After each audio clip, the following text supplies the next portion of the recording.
সূরা room আমরা পড়ার চেষ্টা করতে পারি, যাদের সুযোগ আছে সূরা রুমের শুরুর আয়াতের তাফসীরটা পড়ে দেখতে পারি। সেখানে আল্লাহ রাব্বুল আলামিন নবী সাল্লাল্লাহু আলাইহি সাল্লামের সময়কার সাহাবীদের মক্কায় থাকাকালীন সময়ে তারা যখন রোমানদের সাথে পারস্যের লোকদের যখন যুদ্ধ হয়েছে, তখন রোমানরা আহলে কিতাব হওয়াতে তাদের বিজয় কামনা করছেন মুসলমানরা, আর মক্কার মুশরিকরা ওই যে রোমান মুশরিকদের পারস্যের মুশরিকদের তারা বিজয় কামনা করেছে। তো এই যে মুসলমানরা নিজের মুসলিম ভাইও না, তারপরেও শুধুমাত্র আহলে কিতাব হওয়ার কারণে মুশরিকদের চাইতে কাছাকাছি আদর্শিকভাবে অবস্থান, সেই কারণে সমর্থন করার বিষয়টা সাহাবীদের মধ্যে দেখা গেছে এবং আল্লাহ তাআলা সেটাকে অ্যাপ্রিসিয়েট করেছেন। এখান থেকে বোঝা গেছে যে কোনো যুদ্ধ বিগ্রহ যে কোনো ঘটনায় দিন শেষে মুসলমান এবং ইসলামের কল্যাণকামী হবে, বিজয় প্রত্যাশী হবে, তার জন্য দোয়া করবে, তার জন্য সচেষ্ট থাকবে। সেটা তো অবশ্যই ঈমানের দাবি, সেটা আমাদের করতে হবে। আল্লাহ আমাদেরকে, আমাদের প্রিয় স্বদেশকে নিরাপদ রাখুন, গোটা বিশ্বকে আল্লাহ নিরাপদ রাখুন, সকল প্রকার জুলুমের আল্লাহ তাআলা অবসান ঘটিয়ে দিন। মুসলমানদের উপরে যে সমস্ত জুলুম চলছে সারা বিশ্বব্যাপী, কোনো কিছু না করে মুসলমানরা দোষী প্রমাণ হওয়ার আগে মুসলমানদের দেশের উপরে আক্রমণ, এই জিনিসগুলো থেকে আল্লাহ তাআলা আমাদের মুসলমানদেরকে হেফাজত করুন। আমাদের শক্তিমত্তাকে আল্লাহ তাআলা বৃদ্ধি করে দেন, বাড়িয়ে দিন।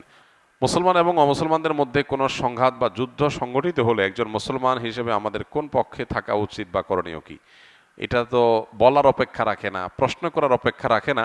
একজন মুসলিম অবশ্যই মুসলমানের পক্ষ অবলম্বন করবেন যতক্ষণ পর্যন্ত মুসলমান জুলুম না করবে। মুসলমান যদি জুলুম করে তাহলে তার পক্ষে মুসলমান থাকবে না, কিন্তু মুসলমান যদি মাজলুম হয় বা মুসলমানের উপরে যদি জুলুম করা হয় তাহলে অবশ্যই একজন মুসলমান সেই মুসলমানের পক্ষে থাকবেন। আর সাধারণ অবস্থাতে একজন মুসলমান অবশ্যই মুসলমানের পক্ষে অবলম্বন করতে হবে, এটা তার ঈমানের দাবি।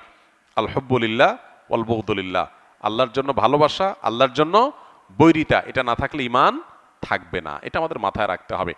অতএব পৃথিবীর যে কোনো প্রান্তে মুসলমান আক্রান্ত হলে আমাদের মুসলমানদের পরস্পরের প্রতি সহমর্মিতা হতে হবে, একটা দেহের মতো। নবী সাল্লাল্লাহু আলাইহি ওয়াসাল্লাম বলেছেন, মাসালুল মুমিনিনা ফি তাওয়াদ্দুহিম ওয়া তারাহুমিহিম ওয়া তাআতুফিহিম কামাসালিল জাসাদ। সমস্ত মুসলমানদের পরস্পরের সহমর্মিতা, তাদের পরস্পরের প্রতি আন্তরিকতা, এগুলোর ক্ষেত্রে তারা একটা দেহের মতো। একটা দেহের এক অংশ যেরকম কষ্ট পেলে অন্য অংশ সেটাকে অনুভব করে, পুরো শরীরে সেটাকে কষ্ট অনুভব করে, ঠিক একইভাবে মুসলমানরা কোথাও আক্রান্ত হলে আমরা সবাই কষ্ট অনুভব করব, তাদের বিজয়ে আমরা খুশি হব। এটা আমাদের ঈমানের দাবি, এটা ঈমানের পাঠ। এখানে যদি আমরা অতি উদার হতে যাই, এখানে যদি আমরা ধর্মের গণ্ডির ঊর্ধ্বে উঠে তথাকথিত মানবিক হতে যাই, তাহলে সেক্ষেত্রে কোনো ক্ষেত্রে ধর্ম থেকে, দিন থেকে, ঈমান থেকে খারিজ হওয়ার আশঙ্কা আছে। এই বিষয়টা আমাদের মাথায় রাখতে হবে।